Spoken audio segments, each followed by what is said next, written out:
저는 지금도 너무 후회가 됩니다. 저는 나이 60둘에 처음으로 죽고 싶다는 생각까지 했습니다. 나는 내가 불륜에 빠질 거라고는 상상조차 하지 못했습니다. 주변에서 외도하는 동료들을 볼 때마다 그들을 경멸했습니다. 어떻게 순간의 감정 때문에 평생 쌓아온 가정을 무너뜨릴 수 있는지, 그건 정신 나간 사람들이나 하는 짓이라고 단정지었습니다. 가끔 젊은 여성들에게 시선이 가는 것은 인정했지만 그런 감정은 지나가는 바람 같은 것이라 여겼습니다. 외도로 모든 것을 잃고 비참해진 친구들의 모습을 보며 절대 저렇게 되지 않겠다고 다짐했던 사람이 바로 저였습니다. 그런 제가 결국 불륜에 빠져 35년 결혼 생활을 파탄냈습니다. 한순간의 감정에 모든 것을 걸었고 그 대가는 상상 이상으로 가혹했습니다. 그 결과로 세상에서 가장 비참한 노년을 초래한 저의 이야기를 들려드리겠습니다. 제 이야기를 통해 여러분은 순간의 감정의 모든 것을 거는 어리석음이 얼마나 큰 대가를 치르게 하는지 알게 될 것입니다. 끝까지 시청하시면 인생의 후반전을 어떻게 의미 있게 살아갈 수 있는지, 관계의 소중함은 무엇인지에 대한 소중한 깨달음을 얻으실 수 있을 것입니다. 이 영상이 여러분의 삶에 작은 지혜를 더해줄 수 있기를 바랍니다. 구독과 좋아요, 알림 설정을 해주시면 이런 인생의 교훈이 담긴 이야기를 가장 먼저 만나보실 수 있습니다. 여러분의 응원 댓글은 더 많은 사람들에게 삶의 지혜를 전하는 데 큰 힘이 됩니다. 모두 무료이니 마음껏 눌러주시기 바랍니다. 그럼 지금부터 저의 이야기를 들려드리겠습니다. 제 이름은 이종필, 올해로 62세가 되었습니다. 공무원으로서 평생을 국가를 위해 일한다는 자부심으로 살아왔습니다. 공직자로서 35년, 그 긴 세월 동안 저는 원칙과 규율을 지키며 한 길을 걸어왔습니다. 하지만 공직 생활을 모두 마친 후 문득 뒤돌아보니 제 삶은 너무나 예측 가능했습니다. 여보, 얼른 오세요. 저녁 식사 준비해놨어요. 아내와의 결혼 생활도 35년째입니다. 그녀는 항상 제가 필요로 하는 것을 알고 챙겨주었습니다. 우리 부부 사이에 큰 다툼은 없었고 아들 하나를 대학까지 보냈으며 이제는 그 아이도 자신의 가정을 꾸리고 있습니다. 겉으로 보기에 저는 완벽한 공직 정년 퇴직자, 남편, 그리고 아버지였습니다. 하지만 언제부터인가 가슴 한구석이 텅 비어있는 듯한 느낌이 들었습니다. 퇴직하기 전에는 은퇴 후의 삶을 꿈꾸며 설렜습니다. 여행도 다니고 취미도 즐기고 평생 미뤄두었던 일들을 할 수 있으리라 기대했습니다. 하지만 현실은 달랐습니다. 아침에 눈을 뜨면 할 일이 없었습니다. 신문을 읽고 TV를 보고 동네 공원을 산책하는 것이 전부였습니다. 아내 정숙은 자신의 일상이 있었습니다. 동네 친구들과 만나거나 노인복지센터에서 봉사활동을 하느라 바빴죠. 저는 혼자 남겨진 시간이 점점 더 길어졌습니다. 그동안 못한 여행도 다니고 취미 생활도 해보세요. 문화센터에 여러 강좌가 있던데 한번 등록해보는 건 어떠세요? 아내의 권유로 집 근처 지역문화센터에 등록한 것은 어쩌면 운명의 장난이었는지도 모릅니다. 처음에는 시간을 때우기 위한 단순한 취미 활동이라고 생각했습니다. 퇴직 후 무료함을 달래기 위한 준비 정도로만 여겼습니다. 그런데 첫 수업날, 강의실에 들어서는 순간 제 인생이 바뀌게 될 줄은 상상도 못했습니다. 안녕하세요, 여러분. 저는 이번 서예 강좌를 맡게 된 한지민입니다. 붓과 먹의 세계로 여러분을 초대합니다. 한지민 강사는 45세라고 했습니다. 제보다 17살이나 어렸지만 그녀에게서는 동양화처럼 은은한 기품이 느껴졌습니다. 먹물을 갈고 붓을 잡는 그녀의 손길은 마치 오랜 시간 물 위를 흐르는 작은 배처럼 우아했습니다. 검은 먹물이 흰 종이 위에 펼쳐질 때마다 그녀의 눈빛은 더욱 깊어졌습니다. 수업이 진행될수록 저는 서예보다 지민 씨에게 더 집중하고 있는 자신을 발견했습니다. 그녀가 제 옆에 와서 붙잡는 법을 가르쳐줄 때면 향기로운 채취의 마음이 흔들렸습니다. 오랜만에 심장이 뛰는 느낌이었습니다. 문화센터 수업이 끝난 후에도 저는 핸드폰을 들여다보며 다음 수업 일정을 확인했습니다. 아내에게는 서예에 흥미가 생겼다고 말했지만 사실은 지민 씨의 모습이 계속 떠올랐습니다. 가족들과의 대화 때도, TV를 볼 때도, 밥 먹을 때도, 심지어 잠들기 전에도 그녀의 미소가 생각났습니다.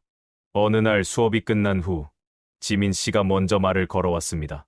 종필 씨, 서예에 재능이 있으세요. 글씨에서 인품이 느껴져요. 그 말 한마디에 저는 마치 청년처럼 가슴이 두근거렸습니다. 오랫동안 느끼지 못했던 설렘이었습니다. 그날 이후로 저는 문화센터 수업에 더욱 열심히 참석했습니다. 퇴직자의 마음속에 작은 불꽃이 피어오르기 시작했습니다. 긴 겨울잠에서 깨어난 듯 다시 살아있다는 느낌이 들었습니다. 그것이 위험한 감정의 시작이라는 것을 그때는 알지 못했습니다. 저의 수업은 일주일에 2번, 화요일과 목요일 오후에 있었습니다. 처음에는 그저 시간을 보내기 위한 방편이었지만 점차 수업이 기다려지기 시작했습니다. 아니, 정확히 말하자면 지민 씨를 만나는 시간이 기다려졌습니다. 수업이 끝난 후에도 지민 씨는 학생들과 다과를 나누며 이야기를 나누었고 저는 늘 마지막까지 남아 있었습니다. 종필 씨는 공직자 출신이시라고요? 필력에서 묻어나는 중후함이 그냥 나온 게 아니었네요. 어느 날 다른 학생들이 모두 돌아간 후 지민 씨와 단둘이 남게 되었습니다.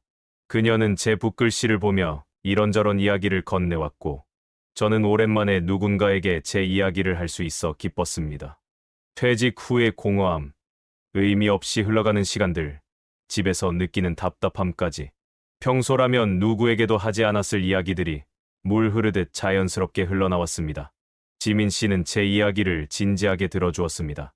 그녀의 눈빛에는 단순한 공감을 넘어선 무언가가 있었습니다. 그날 이후 우리는 수업 외에도 만남을 갖기 시작했습니다. 처음에는 문화센터 내 작은 카페에서 차를 마시는 정도였습니다. 하지만 점차 만남의 장소는 문화센터 밖으로 확장되었고 시간도 길어졌습니다. 지민 씨는 저보다 17살이나 어렸지만 대화할 때면 나이 차이를 느낄 수 없었습니다. 그녀는 이혼한 지 5년째라고 했습니다. 아이는 없었고 혼자 살고 있다고 했습니다. 우리는 점점 더 깊은 대화를 나누게 되었고 서로의 삶에 대해 더 많이 알아갔습니다.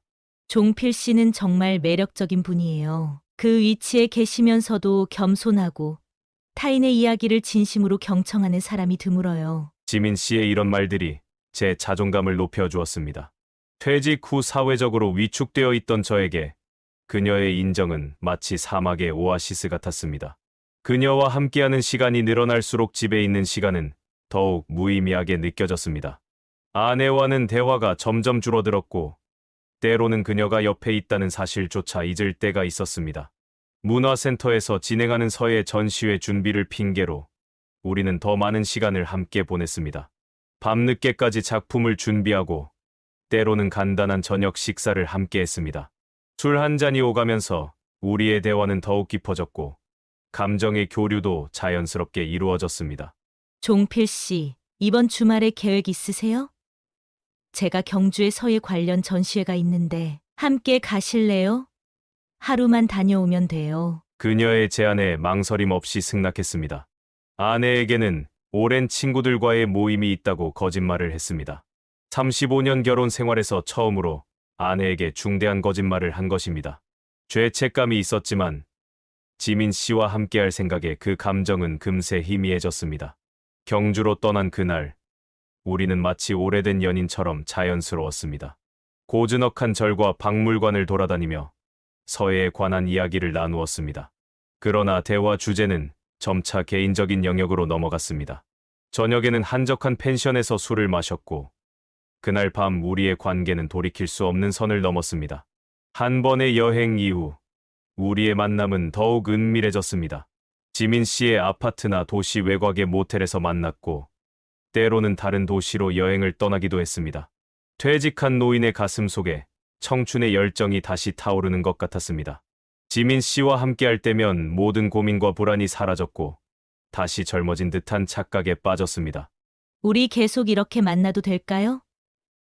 때로는 죄책감이 들기도 하지만 종필 씨와 함께 있으면 너무 행복해요. 그녀의 말에 저는 더욱 깊이 빠져들었습니다. 이제 제 마음속에는 지민 씨밖에 없었습니다. 집에 있을 때도 그녀와의 추억을 되새기거나 다음 만남을 계획하는 생각뿐이었습니다. 제 인생에서 처음으로 이런 강렬한 감정을 느꼈고 이것이 사랑이라면 지금까지 아내와 나눈 감정은 무엇이었을까 혼란스러웠습니다. 불륜이 시작된 지 3개월, 저는 마치 다른 사람이 된 것 같았습니다. 거울 속에 비친 제 모습은 분명 62세 노인의 얼굴이었지만 가슴속에는 20대 청년의 열정이 타오르고 있었습니다. 지민 씨를 만날 때면 모든 세포가 깨어나는 듯했고 아내와 함께 있을 때는 점점 더 갑갑함을 느꼈습니다. 이중 생활은 육체적으로도 정신적으로도 저를 지치게 했지만 지민 씨에 대한 감정은 날이 갈수록 강해졌습니다. 종필 씨, 우리 이렇게 계속 몰래 만나는 건 둘 다 힘들잖아요. 솔직히 당신과 함께 하는 시간이 너무 소중한데 항상 시간에 쫓기고 눈치 보는 게 너무 괴로워요. 지민 씨의 말은 제 마음속에 있던 생각을 정확히 짚어냈습니다. 저도 더 이상 이런 이중 생활을 할 수 없다고 느꼈습니다. 매일 아침 아내 앞에서 거짓말을 하고 퇴근 시간 후 지민 씨와 몰래 만나는 일상이 점점 힘들어졌습니다. 그러나 지민 씨를 포기할 수는 없었습니다. 그녀는 저에게 잃어버린 청춘을 되찾아준 사람이었습니다.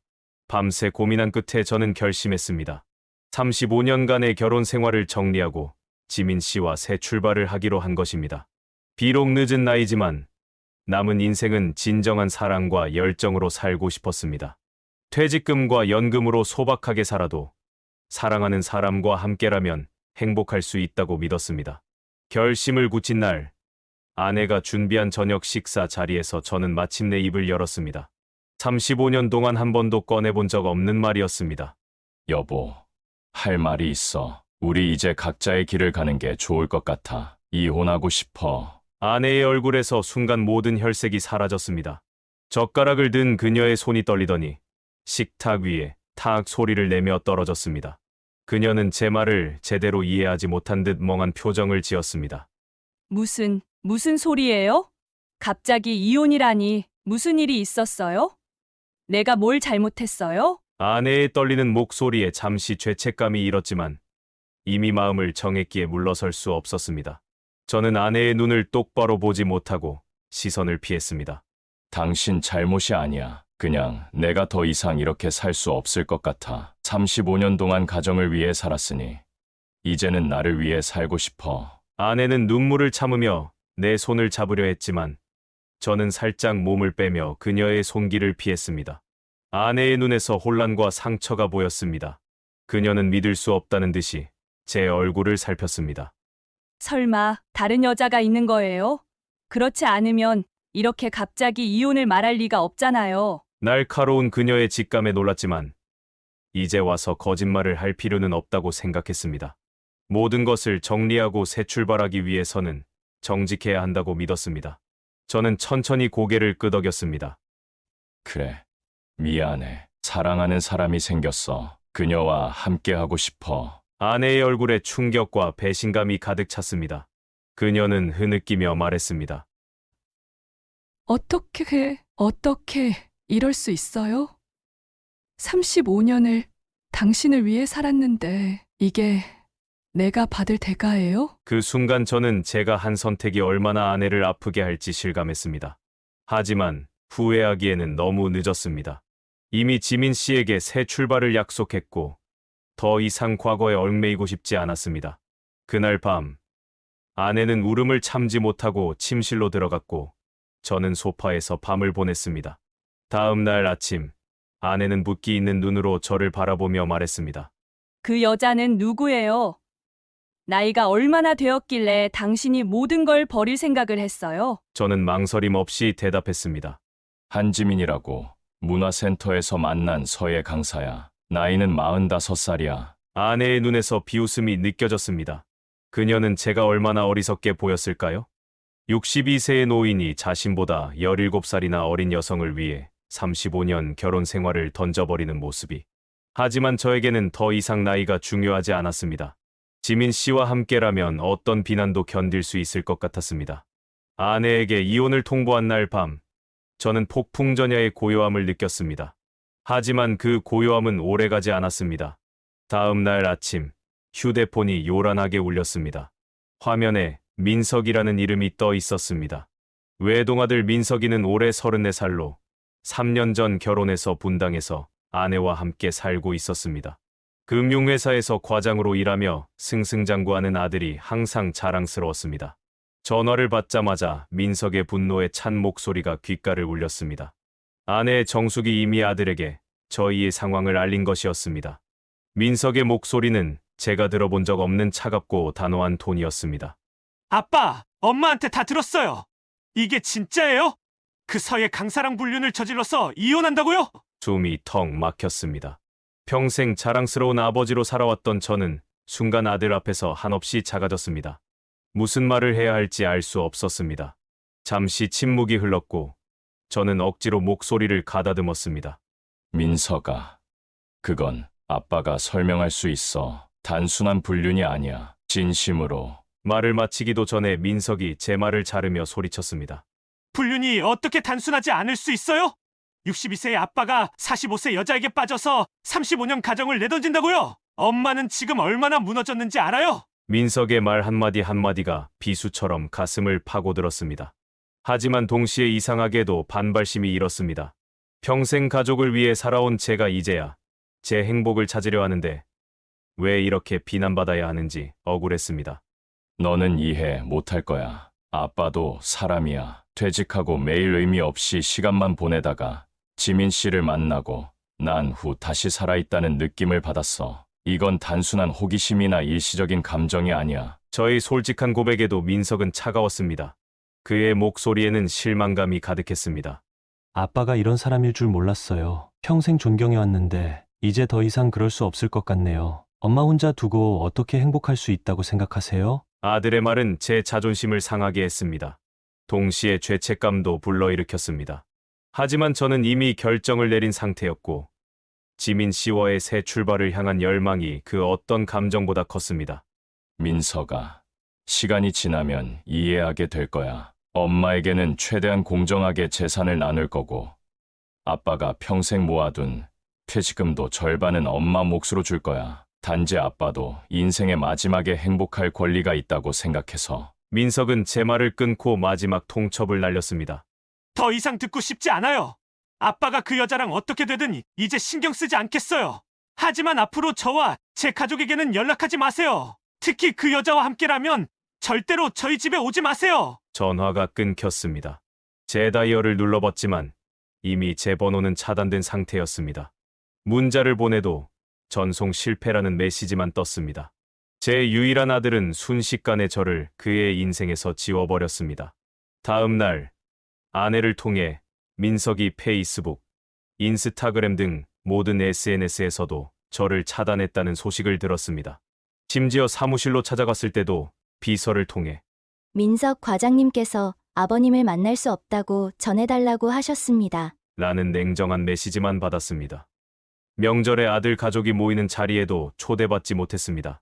아내는 혼자 민석이네 집에 가서 손주를 만났고 저는 혼자 텅 빈 집에 남겨졌습니다. 지민 씨와 함께였지만 가슴 한구석이 텅 비어있는 느낌이었습니다. 아들의 얼굴을 다시는 볼 수 없을지도 모른다는 생각에 밤마다 잠을 설쳤습니다. 가끔 아내를 통해 민석의 근황을 전해 들었습니다. 승진했다는 소식, 둘째 아이가 태어났다는 소식. 하지만 그 모든 기쁨의 순간에 저는 없었습니다. 저의 어리석은 선택이 빼앗아간 것은 단순히 35년의 결혼 생활만이 아니었습니다. 유일한 아들과의 관계, 그리고 손주들과 함께할 수 있는 소중한 시간까지 모두 잃어버렸습니다. 이혼 소송이 시작되었습니다. 처음에는 합의 이혼을 생각했지만 아내 정숙은 제 배신에 대한 분노로 소송을 택했습니다. 평생 집안일을 하며 저를 내조했던 아내는 이제 자신의 몫을 당당히 요구했습니다. 변호사를 통해 저에게 혼인 기간 동안 형성된 재산의 절반을 달라고 했습니다. 저는 처음에 그 요구가 과하다고 생각했습니다. 제가 35년간 직장에 다니며 번 돈인데 절반이라니요? 종필 씨, 법적으로 말씀드리자면 부인께서는 최소 50%의 재산 분할을 청구할 권리가 있습니다. 35년간 자산노동과 자녀 양육을 통해 선생님의 경제활동을 간접적으로 지원했다고 인정받을 수 있거든요. 변호사의 냉정한 설명에 저는 충격을 받았습니다. 제 퇴직금과 저축, 그리고 모아둔 연금까지 모든 것의 절반을 아내에게 줘야 한다니요. 게다가 법원은 아내의 정신적 피해에 대한 위자료까지 인정했습니다. 불륜이 이혼의 원인이었기 때문입니다. 결국 재산의 50%를 넘어 거의 60%에 가까운 금액을 아내에게 지불하게 되었습니다. 심지어 매달 나오는 연금에서 정숙에게 매달 생활비 100만 원씩도 줘야 했습니다.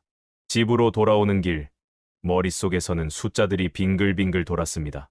35년간 열심히 모아온 5억의 재산 중 3억이 사라졌습니다. 남은 2억과 연금으로 지민 씨와 새 출발을 해야 했습니다. 지금까지 살던 아파트는 아내에게 넘어갔고, 저는 인근 원룸으로 이사해야 했습니다. 이종필 씨, 이제 어떻게 지내실 계획인가요? 퇴직하신 상태에서 수입원이 없으시면 앞으로의 생활이 걱정되지 않으세요? 재판이 끝난 후 변호사가 걱정스러운 표정으로 물었습니다. 그때까지만 해도 저는 낙관적이었습니다. 남은 재산과 매달 나오는 연금으로 지민 씨와 소박하게 살면 충분하다고 생각했으니까요. 그러나 현실은 제 예상과 달랐습니다. 원룸으로 이사한 후 생활비가 생각보다 많이 들었습니다. 그동안 아내가 관리하던 가계부를 제가 직접 쓰게 되니 돈이 얼마나 빨리 새는지 실감했습니다. 월세, 공과금, 식비, 의료비, 그리고 지민 씨와의 데이트 비용까지 더해지면 매달 빠듯했습니다. 지민 씨도 자신의 수입이 있었지만 우리가 만날 때는 대부분 제가 비용을 지불했습니다. 문화센터 강사 월급으로는 서울에서의 생활이 쉽지 않았기 때문입니다. 그녀는 종종 제 경제적 여유에 의존했고 저는 그녀를 실망시키고 싶지 않았습니다. 종필 씨, 이번 주말에 제주도 여행 어때요? 가을 제주도가 정말 아름답다고 하던데. 지민 씨의 제안에 저는 머뭇거렸습니다. 계산해보니 제주도 여행은 최소 100만 원이 들 것 같았습니다. 그 돈이면 한 달 생활비의 절반 이상이었습니다. 하지만 그녀의 기대에 찬 눈빛을 보니 거절할 수 없었습니다. 그래, 좋지. 오랜만에 여행도 좋겠다. 여행은 즐거웠지만 돌아온 후 통장 잔고를 확인하니 마음이 무거워졌습니다. 이렇게 돈을 쓰다간 얼마 못 가 바닥날 것 같았습니다. 게다가 퇴직 후 건강검진에서 고혈압과 당뇨 진단을 받아 약값도 추가되었습니다. 그렇게 6개월이 흘렀습니다. 통장 잔고는 빠르게 줄어들었고 저는 처음으로 경제적 불안감을 느꼈습니다. 연금만으로는 지민 씨와의 생활을 유지하기 어렵다는 사실을 깨달았습니다. 제 취업을 고민했지만 62세의 퇴직자가 일자리를 구하는 것은 생각보다 어려웠습니다. 종필 씨, 요즘 왜 이렇게 자주 한숨을 쉬어요? 무슨 걱정 있어요? 지민 씨의 질문에 저는 솔직하게 경제적 어려움을 털어놓았습니다. 이혼 과정에서 예상보다 많은 재산을 잃었고 남은 돈도 생각보다 빠르게 줄어들고 있다고요. 그녀의 표정이 순간 굳어지는 것을 보았습니다.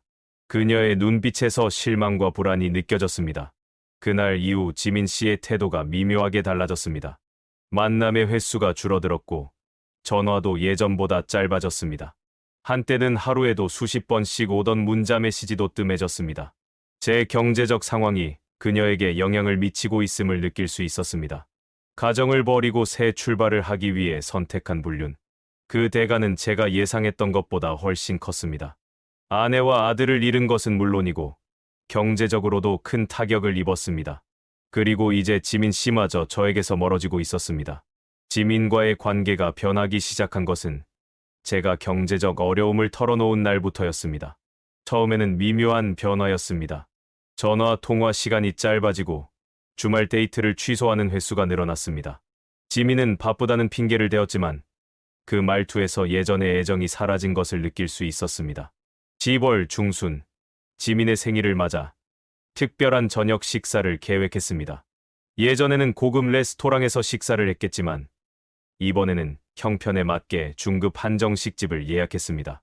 선물도 값비싼 명품 대신 제가 직접 쓴 서예 작품을 준비했습니다. 그녀가 좋아하는 시구를 정성껏 써서 액자에 넣었습니다. 오늘 약속 있어서 미안해요. 다음에 함께 축하해요. 생일 당일, 지민은 갑자기 약속이 생겼다며 저녁 식사를 취소했습니다. 저는 실망감을 감추지 못했습니다. 하지만 그녀의 변명을 믿기로 했습니다. 다음 날, 친구에게 전화해 지민의 생일 파티 사진을 받았습니다. 그 자리에 지민이 있었지만 저는 초대받지 못했습니다.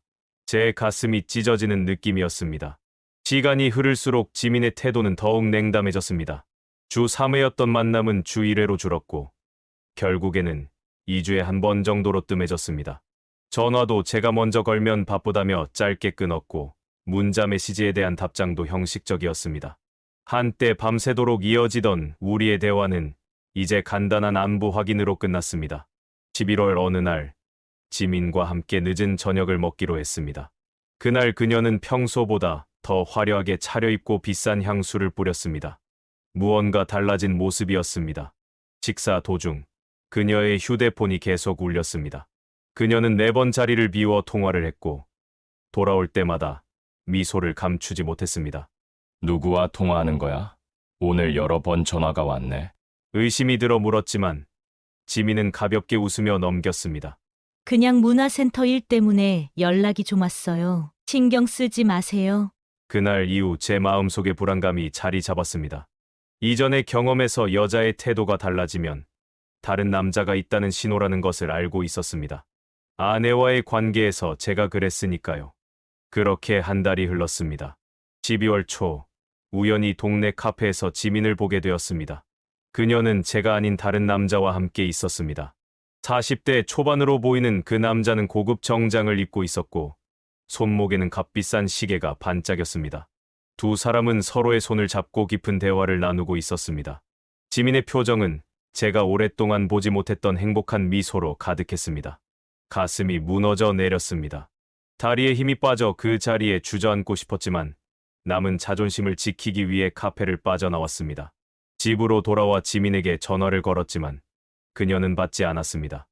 문자를 보내자 몇 시간 후에야 답장이 왔습니다. 종필 씨, 솔직히 말씀드릴게요. 저 다른 사람을 만나고 있어요. 앞으로 더 이상 만날 수 없을 것 같아요. 그날 밤 저는 처음으로 술에 취해 집으로 돌아왔습니다.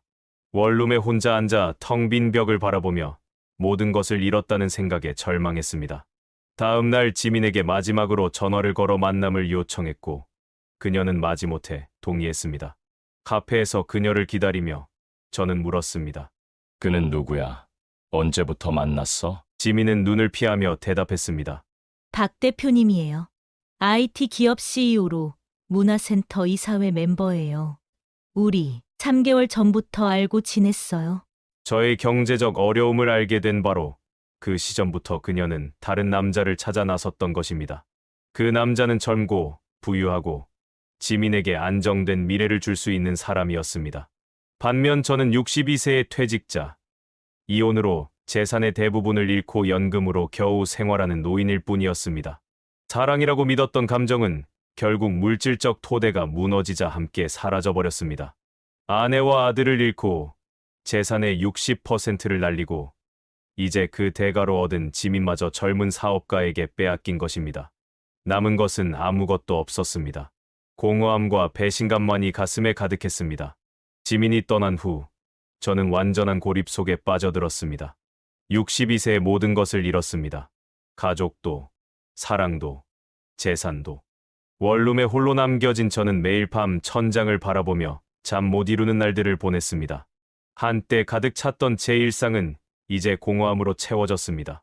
밥을 먹는 것조차 힘들었습니다. 식욕이 사라져 한 달 만에 7kg이 빠졌고 얼굴은 헬쑥해졌습니다. 누구와도 대화하지 않으니 목소리가 어색해졌고 가끔 거울을 볼 때면 낯선 노인의 모습에 놀랐습니다. 그 노인의 눈에는 깊은 절망과 후회가 가득했습니다. 밤에는 악몽에 시달렸습니다. 꿈속에서 아내와 아들이 저를 비난하는 모습, 지민이 다른 남자와 웃으며 멀어지는 모습이 반복해서 나타났습니다. 때로는 소리를 지르며 깨어나 식은땀을 흘리기도 했습니다. 이런 날들이 계속되자 건강도 급격히 나빠졌습니다. 혈압이 오르고 당뇨 수치도 불안정해졌습니다. 정신과 의사는 제게 우울증 진단을 내렸고 항우울제를 처방했습니다. 약을 먹으면 머리가 멍해지고 감정이 무뎌졌지만 적어도 고통스러운 생각들로부터 일시적인 해방을 얻을 수 있었습니다. 이종필 씨, 이런 상태로는 혼자 지내기 어려울 것 같습니다. 가족이나 가까운 친구에게 연락해보는 건 어떨까요? 의사의 조언이 귓가에 맴돌았습니다. 가족이라고는 이미 저를 거부한 아들과 이혼한 아내뿐이었고 친구들은 제 불륜 소식을 듣고 하나둘 연락을 끊었습니다. 저는 완전히 혼자였습니다. 어느 날 밤 술에 취해 집으로 돌아오는 길에 갑자기 정수기가 그리워졌습니다. 35년 동안 한결같이 내 곁을 지켜준 그녀가 떠올랐습니다. 지금 그녀는 어떻게 지내고 있을까? 저처럼 외롭게 지내고 있을까? 충동적으로 그녀에게 전화를 걸었습니다. 밤 11시가 넘은 시간이었지만 세 번째 벨 소리에 그녀가 전화를 받았습니다. 여보세요? 정숙의 목소리는 예전과 달랐습니다. 더 밝고 생기 있게 들렸습니다. 제 심장이 빠르게 뛰었습니다. 무슨 말을 해야 할지 몰라 잠시 침묵했습니다. 누구세요? 정수가 나야. 종필이. 전화 너머로 잠시 침묵이 흘렀습니다. 그녀는 분명 놀랐을 것입니다. 이혼 후 처음으로 걸은 전화였으니까요. 웬일이세요? 이 시간에? 그녀의 차분한 목소리에 갑자기 눈물이 났습니다. 술 기운도 있었지만 진심으로 그녀가 그리웠습니다. 우리의 35년 결혼 생활, 함께했던 시간들이 주마등처럼 스쳐 지나갔습니다. 미안해. 정말 미안해. 내가 너무 어리석었어. 그느끼며 사과했지만 정숙의 반응은 냉담했습니다. 그녀는 이미 상처를 극복하고 새로운 삶을 살고 있었습니다. 종필 씨, 이제 와서 그런 말씀이 우리는 이미 남이잖아요. 그리고 제가 말씀드릴 게 있어요. 저 재혼했어요. 그 말에 저는 충격을 받았습니다. 이혼한 지 불과 8개월 만에 정숙이 재혼했다니요. 머릿속이 하얘졌습니다. 누구와? 윤 사장님이라고 아시죠? 중소기업 임원 퇴직하신 분인데 몇 년 전에 부인 여의시고 혼자 지내시다가 노인대학에서 저와 알게 됐어요. 그분은 정말 저를 존중해 주시고 행복하게 해주세요. 정숙의 목소리에서 행복이 느껴졌습니다. 그녀는 더 이상 저를 원망하지 않았습니다. 이미 저를 완전히 잊고 새 출발을 한 것입니다. 윤 사장은 제가 들은 바로는 중견전자회사에서 임원으로 퇴직한 62세의 평범한 신사였습니다. 저와 같은 나이지만 퇴직금과 연금으로 안정된 노후를 보내고 있는 분이었습니다. 다음 날 호기심에 정숙의 SNS를 찾아보았습니다. 그곳에는 그녀의 새로운 삶이 담겨 있었습니다. 동네 괜찮은 식당에서의 식사, 제주도 여행 사진들, 그리고 단정한 차림의 노신사와 함께한 모습들. 정숙은 이전과는 다른 삶을 살고 있었습니다. 활기차게 웃는 그녀의 모습은 제가 35년 결혼 생활 동안 한 번도 보지 못했던 것이었습니다. 아이러니하게도 제가 지민과 함께 꿈꾸었던 행복한 모습을 정숙이 다른 남자와 함께 누리고 있었습니다. 안정되고 풍요로운 삶, 사랑과 존중이 있는 관계. 모든 것을 버리고 떠났던 제가 이제는 아무것도 없는 빈손이 되어 있었습니다. 지민도 떠나고 정숙도 이미 새 삶을 살고 있는 상황에서 저의 가장 큰 문제는 경제적 어려움이었습니다. 통장 잔고는 빠르게 줄어들고 있었고 정숙에게 100만 원을 주고 남는 연금만으로는 원룸 월세와 생활비를 감당하기 버거워졌습니다. 마지막 남은 자존심도 내려놓고 재취업을 위해 움직이기 시작했습니다. 62세 퇴직 공무원이 할 수 있는 일을 찾는 것은 생각보다 훨씬 어려웠습니다. 대부분의 회사들은 노인을 채용할 생각이 없었습니다. 경비원, 주차관리, 마트 판매원, 택배 상하차 등 온갖 일자리를 알아봤지만 번번이 거절당했습니다. 나이가 문제였고 가끔은 체력도 문제였습니다. 이력서를 제출하면 대부분 전화도 없었고 면접에 가더라도 연락드리겠습니다라는 말만 들었습니다. 한 달, 두 달이 지나자 초조함이 커졌습니다. 이대로 가다간 얼마 남지 않은 저축마저 바닥날 것 같았습니다. 결국 고용지원센터를 찾아가 노인 일자리 상담을 받았습니다. 이종필님, 공직 경력을 살려 행정 지원 업무를 찾아보셨나요? 상담사의 질문에 쓴웃음이 나왔습니다. 그런 자리가 있다면 진작에 찾았을 것입니다. 공직에서 일했다고 해서 퇴직 후에 특별한 우대가 있는 것도 아니었습니다. 2달간의 구직 끝에 드디어 일자리를 구했습니다. 집에서 30분 거리에 있는 소규모 아파트 단지의 경비원이었습니다. 근무 조건은 열악했습니다. 드문의 시간 격일 근무의 최저임금. 하루 종일 좁은 경비실에 앉아 출입 차량을 확인하고 택배를 전달하고 쓰레기 분리수거를 감독하는 일이었습니다. 이제 막 퇴직하셨다고 들었는데 이런 일까지 하시게 돼서 죄송합니다. 저희가 형편이 넉넉지 않아서. 관리소장이 미안해하며 말했습니다. 그는 저를 박사님이라고 불렀습니다. 중앙부처 공무원 출신이라는 제 경력을 알고 있었기 때문입니다. 이제 와서 그런 호칭이 무슨 소용이 있을까요? 저는 그저 하루 종일 경비실에 앉아 차량을 확인하는 노인일 뿐이었습니다. 첫날부터 일은 고됐습니다. 밤새 경비실에 앉아 있으니 허리가 아팠고 추운 날씨에 골절 통증도 심해졌습니다. 가끔 지나가는 젊은 주민들이 무례하게 대할 때면 가슴 한켠이 아팠습니다. 한때는 부하 직원만 수십 명이던 제가 이제는 아파트 주민들에게 반말을 듣는 처지가 되었습니다. 처음 받은 월급은 158만 원이었습니다. 세금과 4대 보험을 제하고 나니 실수령액은 143만 원. 연금 170만 원과 합쳐도 월 313만 원이었습니다. 원룸 월세 65만 원, 식비, 의료비, 공과금을 내고 나면 남는 것이 거의 없었습니다. 예전에는 한 번 외식하는 데 쓰던 돈이 이제는 일주일 생활비가 되었습니다. 아저씨, 우리 집 택배 좀 갖다 주세요. 305호요. 경비실 창문을 두드리며 대학생으로 보이는 젊은 여성이 말했습니다. 저는 묵묵히 택배 상자를 들고 엘리베이터에 올랐습니다. 무릎이 아팠지만 불평할 수 없었습니다. 이 일자리마저 잃으면 다시 구직자가 될 테니까요. 퇴근 후 원룸으로 돌아오는 길은 항상 무거웠습니다. 좁고 어두운 원룸은 제 마음처럼 초라했습니다. 벽에는 사진 한 장 걸려 있지 않았고 냉장고에는 반찬 몇 개와 소주 한 병이 전부였습니다. TV를 켜도 혼자 웃을 수 없었고 침대에 누워도 곁에 아무도 없었습니다.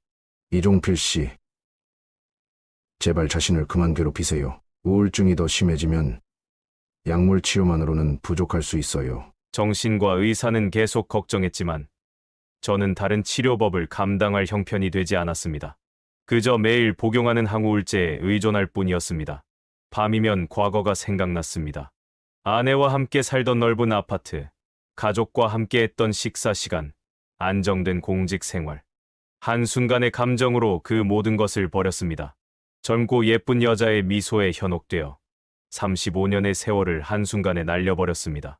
잠들기 전 매일 같은 질문을 스스로에게 던졌습니다. 내가 그때 다른 선택을 했다면 하지만 이미 때는 늦었고 돌이킬 수 없는 강을 건넌 후였습니다. 이제 저는 그저 경비실에 앉아 차량을 확인하는 노인, 젊은이들에게 반말 듣는 아저씨, 누구에게도 필요하지 않은 외로운 존재가 되었습니다. 경비원으로 일한 지 8개월째 되던 날, 제 휴대폰에 문자 한 통이 도착했습니다. 아버지, 다음 주 토요일 시간 되세요? 아들 민석이었습니다. 이혼 후 저를 완전히 거부했던 그가 1년 만에 처음으로 연락을 해온 것입니다. 손이 떨려 휴대폰을 놓칠 뻔했습니다. 가슴이 뛰었고 눈시울이 뜨거워졌습니다. 토요일, 분당의 한 카페에서 민석을 만났습니다. 그는 여전히 차갑고 형식적이었지만 적어도 저를 만나줬다는 것만으로도 감사했습니다. 그는 제 얼굴을 잠시 살폈습니다. 아마도 많이 늙고 초췌해진 제 모습에 놀랐던 것 같습니다. 많이 아이셨네요. 지금 뭐하고 지내세요? 민석의 첫 질문에 저는 순간 망설였습니다. 아들에게 아파트 경비원으로 일한다는 사실을 알리고 싶지 않았습니다. 한때 자랑스러웠던 아버지의 모습은 이미 사라졌고 이제 더 이상 제 모습이 초라해 보이기 싫었습니다. 하지만 더 이상의 거짓말은 의미가 없었습니다. 아파트 경비원으로 일하고 있어. 연금만으로는 생활이 빠듯해서. 민석의 표정이 굳어졌습니다. 그의 눈에서 동정이 느껴졌습니다. 차라리 분노나 비난이 낫겠다고 생각했습니다. 동정은 더 견디기 어려웠으니까요. 엄마가 걱정하더라고요. 그래서 한번 만나보려고 연락했어요. 제가 뭐 도와드릴 일이 있을까 해서요. 아들의 말에 가슴이 아팠습니다. 한때 가장으로서 든든했던 아버지가 이제는 아들의 도움이 필요한 불쌍한 노인이 되었습니다. 자존심이 상했지만 그 어떤 감정보다 민석을 다시 만날 수 있다는 기쁨이 컸습니다. 우리의 대화는 어색했습니다. 날씨 이야기, 민석의 회사 이야기, 손주 이야기. 깊은 감정을 나누지는 못했지만 적어도 다시 시작할 수 있는 발판이 마련된 것 같았습니다. 헤어질 때 민석이 말했습니다.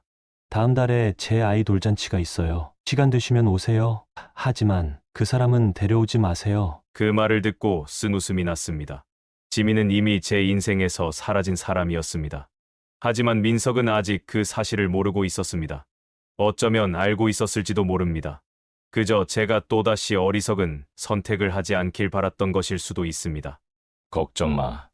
그 사람은 이미 내 인생에서 사라졌어. 민석과의 만남 이후 우리는 가끔씩 연락을 주고받기 시작했습니다.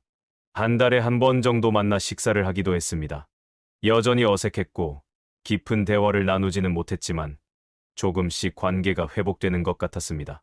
손주의 돌잔치에도 참석했고 민석의 집들이에도 초대받았습니다. 그러나 민석의 눈빛 속에는 여전히 과거의 상처가 남아 있었습니다. 완전한 용서와 신뢰 회복까지는 아직 멀었습니다. 어느 화창한 봄날, 경비 일을 마치고 퇴근길에 오르던 중 낯익은 얼굴과 마주쳤습니다. 지민이었습니다. 그녀는 예전보다 더 세련된 모습이었고 손에는 커다란 쇼핑백을 들고 있었습니다. 제 심장이 순간 멈춘 것 같았습니다. 1년 만에 다시 보는 그녀였지만 이상하게도 가슴이 뛰지 않았습니다. 지민도 저를 알아보고 잠시 걸음을 멈췄습니다. 그녀의 표정에서는 놀라움과 함께 약간의 당혹감이 느껴졌습니다. 한때 서로에게 뜨거운 감정을 나누던 연인이었지만 지금은 그저 길에서 우연히 마주친 낯선 사람들 같았습니다. 아, 종필 씨, 오랜만이에요. 잘 지내셨어요? 그녀의 목소리는 예전과 같았지만 그 속에 담긴 감정은 완전히 달랐습니다. 더 이상 애정이나 그리움은 없었고 그저 오래된 지인을 만난 정도의 형식적인 인사였습니다. 그럭저럭 지내고 있어. 지민 씨는 어때? 무의미한 대화가 이어졌습니다. 날씨 이야기, 서로의 안부. 어색함 속에서 우리는 빨리 이 만남을 끝내고 싶어 했습니다. 지민은 시계를 보며 서둘러 자리를 떠야 한다고 했습니다. 우리는 짧은 작별 인사를 나누고 각자의 길로 갔습니다. 그녀가 멀어지는 모습을 보며 이상한 감정이 들었습니다. 한때 저는 이 여자를 위해 모든 것을 버렸습니다. 35년의 결혼 생활, 아들과의 관계, 안정된 노후. 그 모든 것을 한순간의 감정에 베팅했습니다. 하지만 지금 느껴지는 것은 그리움도, 미련도, 심지어 분노조차도 아니었습니다. 그저 공허함 뿐이었습니다. 지민과의 우연한 만남 이후 저는 집으로 돌아오는 길에 한강변을 걸었습니다. 봄바람이 불어오는 강가에 앉아 지난 날들을 돌이켜보았습니다. 62세에 저지른 어리석은 선택이 제 인생을 어떻게 뒤바꿔 놓았는지 그 모든 과정이 주마등처럼 스쳐 지나갔습니다. 한순간의 감정, 늦은 나이에 찾아온 설렘과 열정의 모든 것을 걸었던 저는 결국 인생에서 가장 소중한 것들을 모두 잃었습니다. 35년 동안 함께한 아내, 유일한 아들과의 관계, 사회적 지위, 경제적 안정. 그 모든 것이 한 여자의 미소에 무너져 내렸습니다. 그리고 그 여자마저 저를 떠나갔습니다.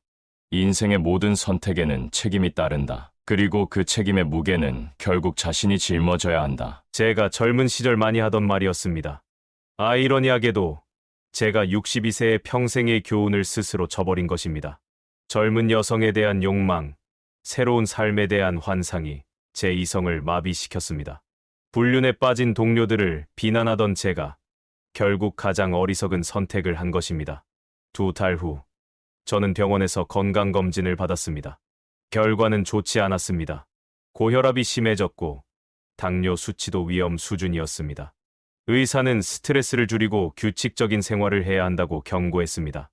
경비원 일을 그만두고 충분한 휴식을 취하라는 조언도 있었지만 저에게는 그럴 여유가 없었습니다. 아들 민석은 제 건강 상태를 알고 걱정했습니다. 어느 날 그가 저를 찾아와 제안을 했습니다. 아버지, 우리 집 근처로 오세요. 작은 아파트라도 구해드릴게요. 그리고 이 힘든 일은 그만두세요. 제가 매달 생활비를 보태드릴게요. 아들의 제안에 가슴이 뭉클했습니다. 하지만 이미 많은 것을 잃은 후에 마지막 남은 자존심마저 버릴 수는 없었습니다. 저는 고개를 저었습니다. 고맙지만 내 문제는 내가 해결할게. 너에게 더 이상 부담을 주고 싶지 않아. 그 말을 하는 순간 제 안에서 무언가가 변했습니다. 이제는 더 이상 과거에 매달리지 않고 남은 인생을 의미 있게 살아야겠다는 결심이 들었습니다. 비록 경비원으로 일하는 초라한 노인이 되었지만 적어도 아들과의 관계는 회복할 수 있었습니다. 그것만으로도 감사했습니다. 경비원 일을 계속하면서도 저는 조금씩 제 삶을 바꿔나갔습니다. 가까운 복지관에서 무료 한글 교실 자원봉사를 시작했습니다. 오랜 공직 생활 동안 쌓은 경험과 지식을 나누는 것이 작은 보람이 되었습니다. 봉사활동이 늘어나면서 새로운 인연도 생겼습니다. 같은 아픔을 겪은 사람들, 혼자 사는 노인들과 대화를 나누며 서로를 위로했습니다. 어느 날 봉사활동 후 집으로 돌아오는 길에 저는 노을이 지는 한강을 바라보며 생각했습니다. 제가 저지른 실수는 돌이킬 수 없지만 남은 인생만큼은 진심으로 살아갈 수 있습니다. 더 이상 허황된 꿈이나 감정에 휘둘리지 않고 있는 그대로의 현실을 받아들이며 책임감 있게 살아가겠다고 다짐했습니다. 인생은 선택의 연속이고 중요한 것은 실수 후에 어떻게 대처하느냐다. 제 친구 중 한 명이 했던 말입니다. 저는 이제야 그 말의 의미를 진정으로 이해하게 되었습니다. 과거의 실수를 계속 후회하며 살아가는 대신 남은 시간을 의미 있게 만들어가기로 했습니다. 아들과의 관계도 조금씩 나아지고 있었고 봉사활동을 통해 새로운 보람도 찾았습니다. 오늘도 저는 경비실에 앉아 출입하는 차량을 확인합니다. 예전에 화려했던 삶과는 비교할 수 없는 소박한 일상이지만 이제는 이 현실을 받아들이고 있습니다. 62세에 저지른 실수가 제 인생을 완전히 바꿔놓았지만 그 어리석은 선택이 결국 저에게 인생의 진정한 가치가 무엇인지 깨닫게 해주었습니다. 불륜이라는 달콤한 유혹에 빠져 가정을 버린 대가는 너무도 컸지만 이제 저는 그 대가를 묵묵히 감내하며 남은 인생을 살아가려 합니다. 다시는 같은 실수를 반복하지 않겠다는 다짐과 함께 여러분, 저의 이야기가 누군가에게 작은 교훈이 되었기를 바랍니다. 인생의 황혼기에 찾아오는 유혹은 달콤하지만 그 결과는 쓰디쓴 후회로 이어질 수 있습니다. 순간의 감정보다 평생을 함께한 소중한 인연의 가치를 기억하시길 바랍니다. 이 영상이 도움이 되셨다면 좋아요와 구독 부탁드립니다. 알림 설정도 해두시면 더 많은 인생 이야기를 가장 먼저 만나보실 수 있습니다. 여러분의 경험이나 생각도 댓글로 나눠주시면 감사하겠습니다.